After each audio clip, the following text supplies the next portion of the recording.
Bendiciones abundantes para todos. Nos encontramos nuevamente en nuestro culto evangelístico de los viernes, en el cual estamos meditando sobre diferentes temas y episodios de la vida y el ministerio terrenal de nuestro Señor Jesús, los cuales hemos denominado la armonía de los evangelios. Es un privilegio y merecido poder compartir lo mejor que cualquier ser humano puede compartir en esta tierra, el alimento espiritual que es la bendita palabra de Dios, en donde encontramos el único medio de restauración integral para el ser humano, el Evangelio de salvación por medio de nuestro Señor Jesucristo. Este pasaje que vamos a ver hoy es el único que no tiene que ver principalmente con nuestro Señor Jesús, aunque sí hace referencia a él. Hoy vamos a mirar cuando Herodes encierra a Juan en la cárcel. Leemos Lucas 3, 19 y 20. Dice así la palabra del Señor. Entonces Herodes el tetrarca, siendo reprendido por Juan a causa de Herodías, mujer de Felipe, su hermano, y de todas las maldades que Herodes había hecho, sobre todas ellas añadió además esta: encerró a Juan en la cárcel. Bueno, entonces en Marcos 6:17 dice, porque el mismo Herodes había enviado y prendido a Juan y la había encadenado en la cárcel por causa de Herodías, mujer de Felipe, su hermano, pues la había tomado por mujer. Porque Juan decía a Herodes, no te es lícito tener la mujer de tu hermano. Entonces, bueno, vamos a orar, vamos a darle gracias a Dios por esta palabra y continuamos. Señor, bendito Dios eterno, te damos gracias por tu amor, por tu misericordia, por tus bondades, por tus maravillas. Gracias, Señor, por tu palabra que es vida, es alimento, nos edifica, nos fortalece, nos guía. Señor, nos hace crecer cada día en ti, Señor.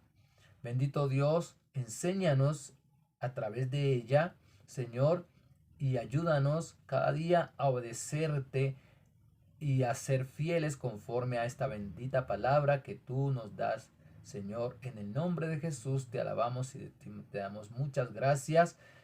Gloria a ti, mi Rey amado. Gracias, Señor. Amén y amén. Entonces, ¿cuál era la reprensión que le hacía Juan a Herodes? En este pasaje hay dos personajes. Uno es Herodes, un gobernador pagano y tirano en el pueblo judío. Y Juan el Bautista, el último profeta precursor de nuestro Señor Jesucristo. Este Herodes tetrarca nació en Judea, fue tetrarca de Galilea y Perea, conocido también como Herodes Antipas, hermano de Herodes Arquelao, Herodes Filipo, hijo de Herodes el Grande. Cuando Jesús fue arrestado, Poncio Pilatos envió a Jesús a donde este Herodes porque Herodes quería conocer a Jesús.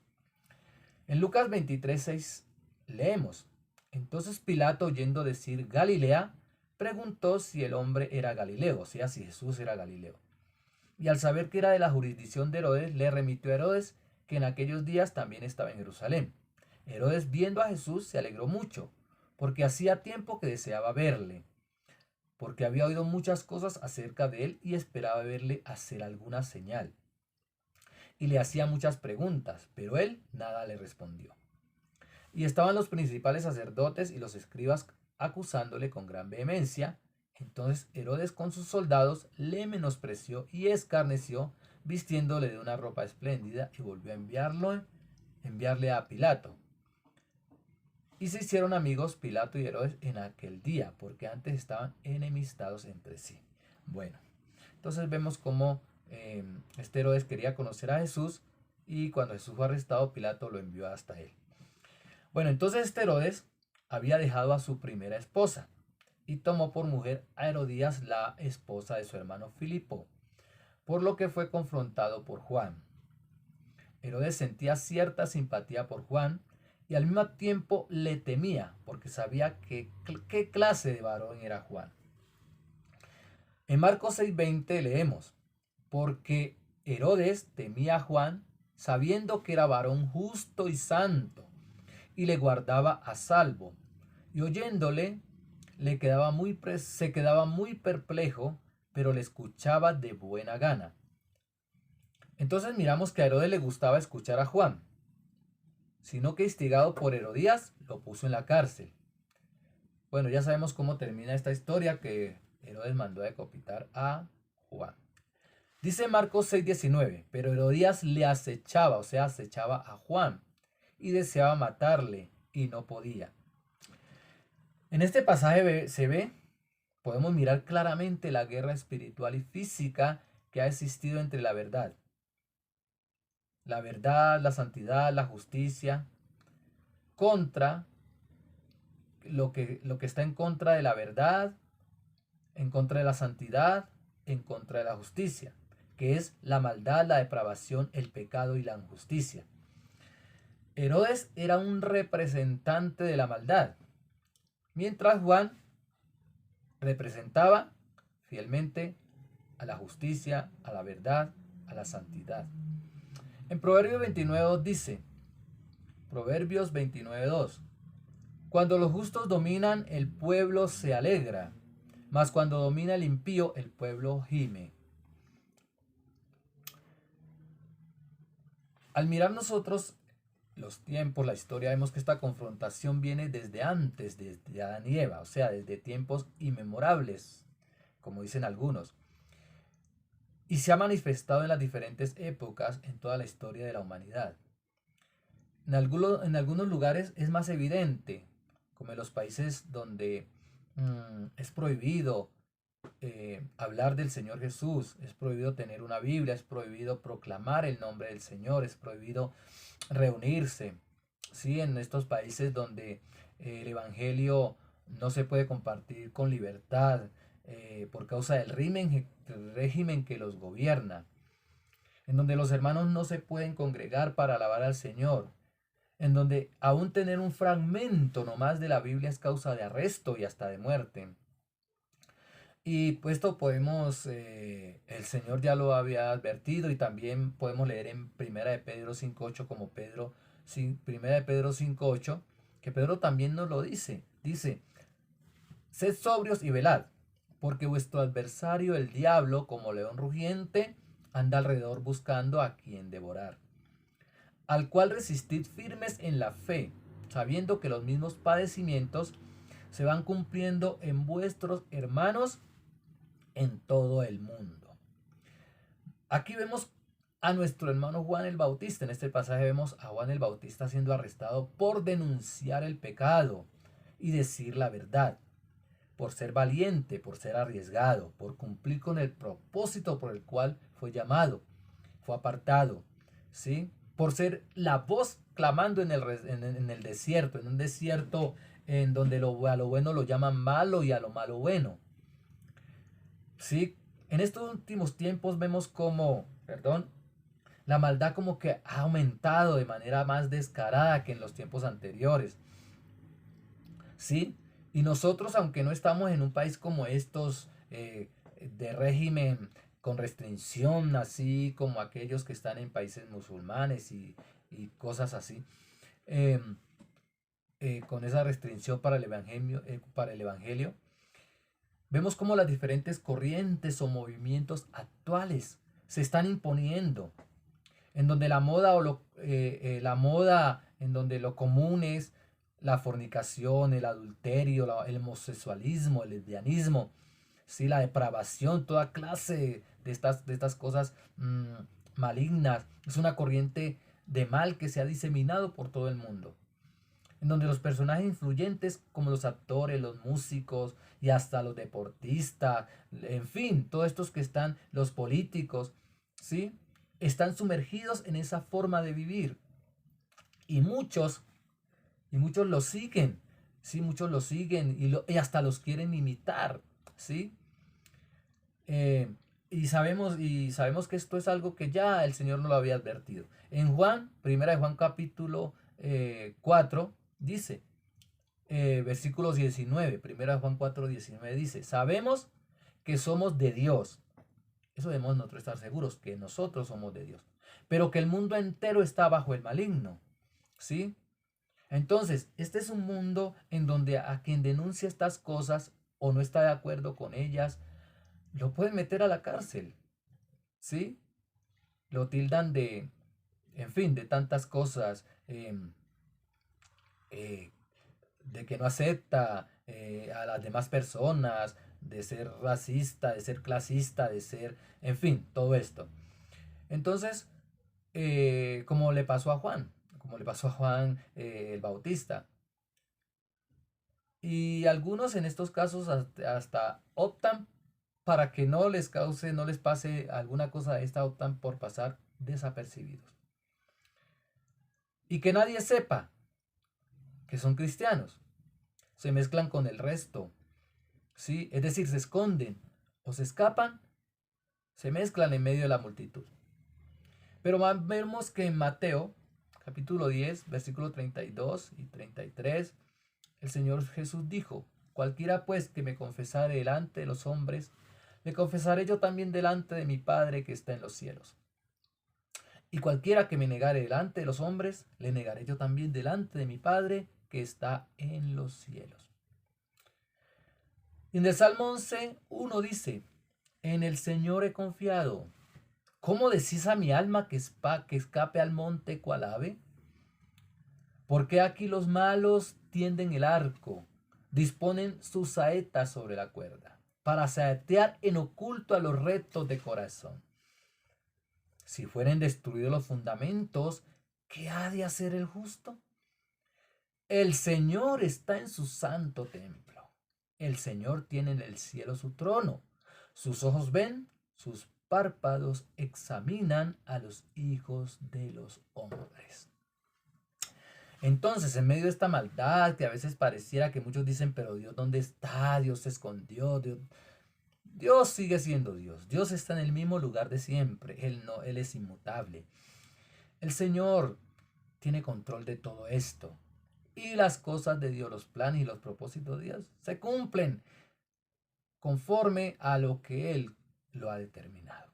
¿Sí?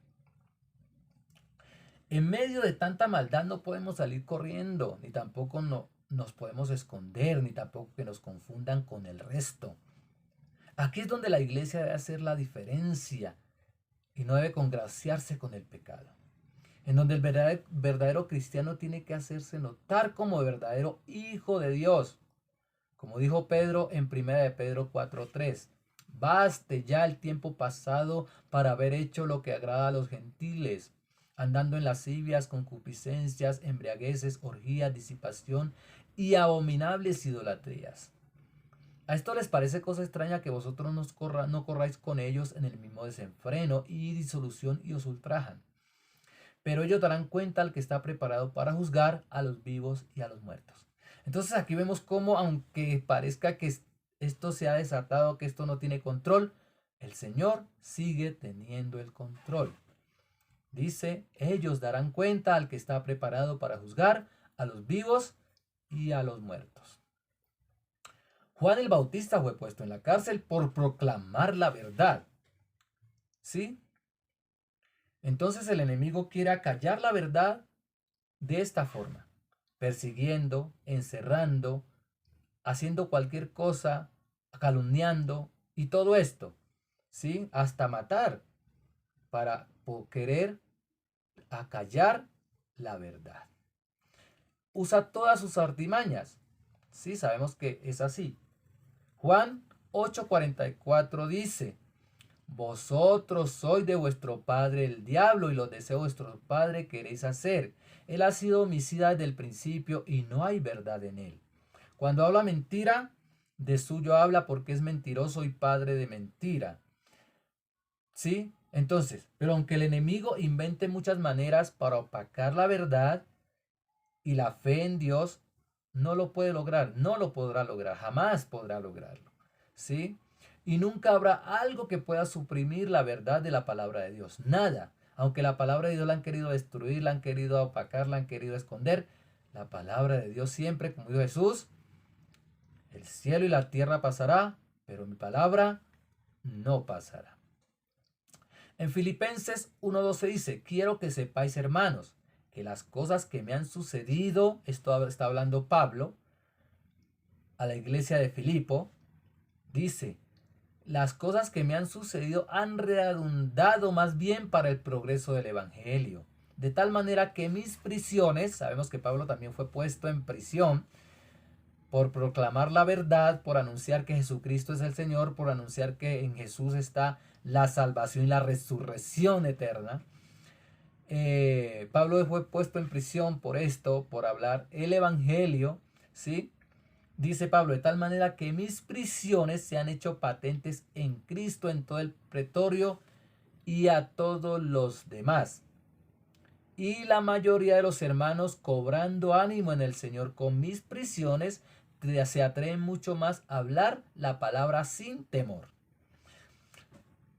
Entonces vemos que es como una paradoja, pero cuando la iglesia tiene reposo, tiene tranquilidad, se duerme y el evangelio no avanza.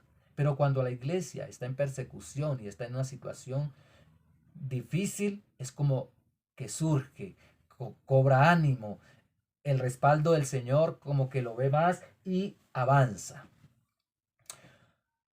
¿Sí?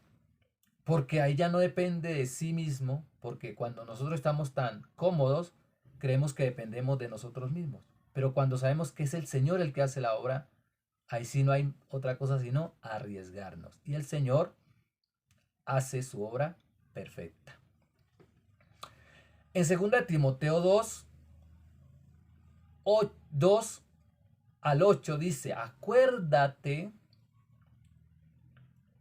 en 2 Timoteo 2:8 en adelante dice, acuérdate de Jesucristo, del linaje de David, resucitado de los muertos conforme a mi evangelio, está hablándole Pablo a Timoteo, en el cual sufro penalidades hasta prisiones a modo de malhechor.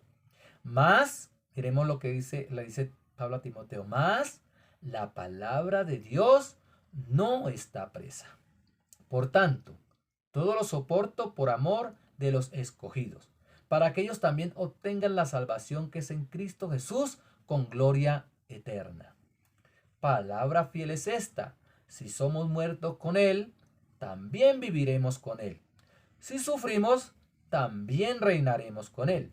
Si le negaremos, Él también nos negará. Si fuéramos infieles, Él permanece fiel, Él no puede negarse a sí mismo.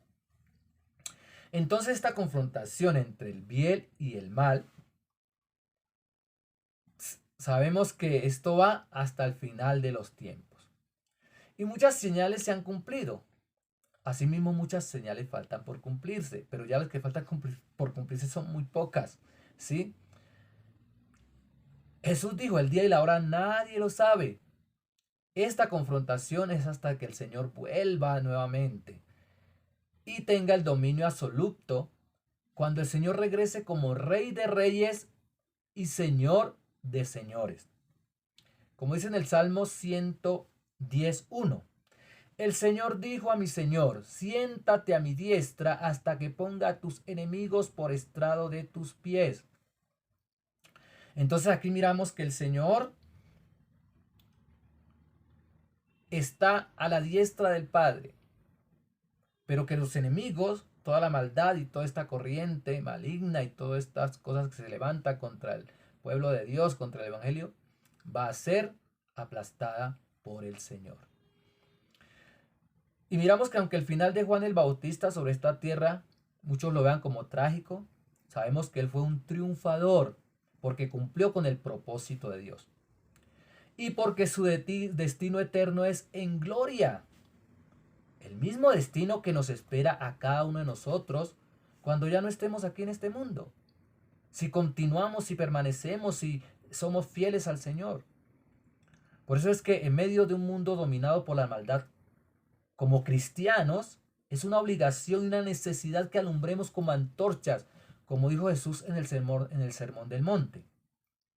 Mateo 5:16. Así alumbre vuestra luz delante de los hombres, para que vean vuestras buenas obras y glorifiquen a vuestro Padre que está en los cielos.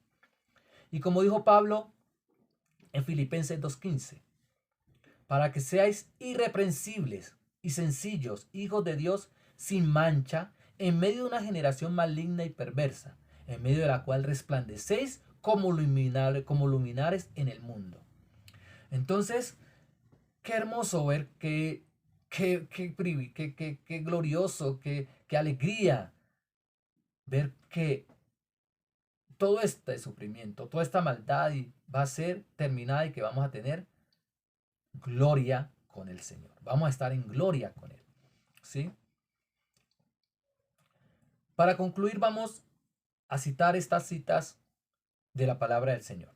Romanos 8:16 dice así: porque el mismo Espíritu, el Espíritu Santo, da testimonio a nuestro espíritu de que somos hijos de Dios. Y si hijos, también herederos. Herederos de Dios y coherederos con Cristo.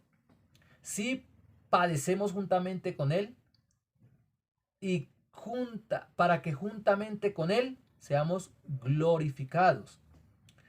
Porque tengo por cierto que lo que en este tiempo se padece no es de comparar con la gloria venidera que en nosotros se ha de manifestar.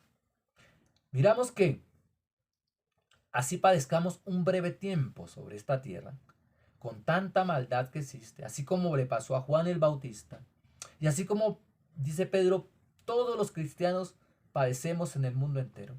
Aunque esta breve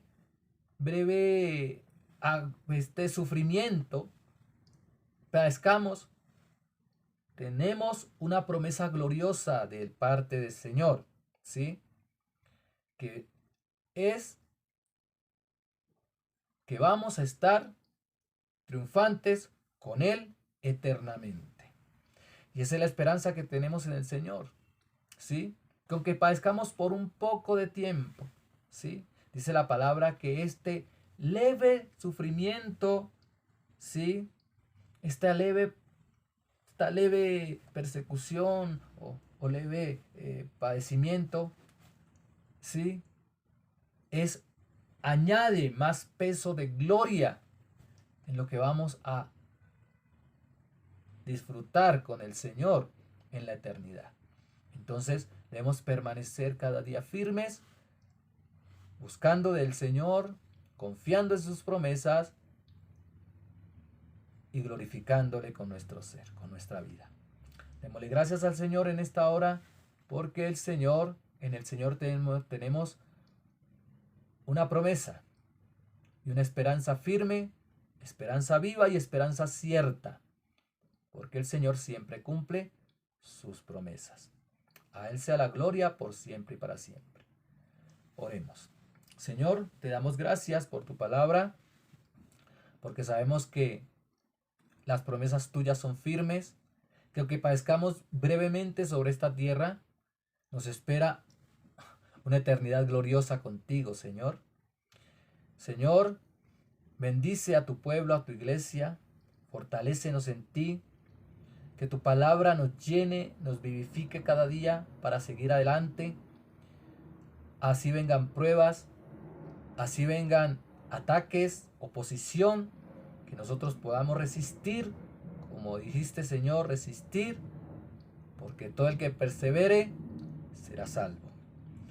Te alabamos y bendecimos tu nombre, poderoso Jesús. Te damos gracias por tu obra maravillosa en la cruz del Calvario, por haber derramado tu sangre para salvación nuestra, Señor, y por haber vencido por nosotros en la cruz. A ti sea la gloria, la honra y la alabanza por siempre y para siempre, Señor Jesús. Gloria a ti, Padre eterno, Dios altísimo, y gracias, Espíritu Santo, porque nos guías y nos enseñas y nos muestras toda la verdad cada día. Gracias, poderoso Dios. Aleluya. Amén y amén. Bendiciones abundantes para todos. Gloria a Dios.